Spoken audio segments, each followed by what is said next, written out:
Hey everyone, welcome back to another episode of Gaming Basics.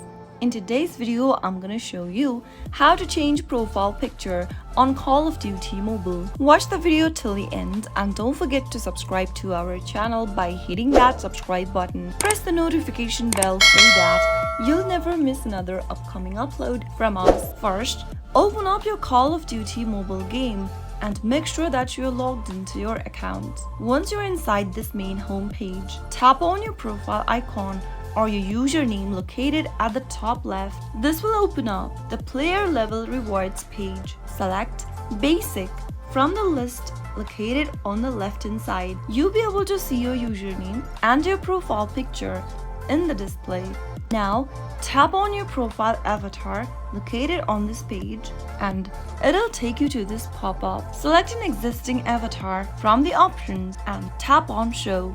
Soon after you do that, you'll be able to change your profile picture in Call of Duty Mobile. If you're logged into your Call of Duty Mobile game via Facebook, your Facebook profile picture that you are currently using will be used as your Call of Duty Mobile profile picture as well. That is how it can be easily done. I hope the tutorial was helpful to you. If it was, go ahead and give us a thumbs up. I'll soon be back with more videos like this. Thanks for watching.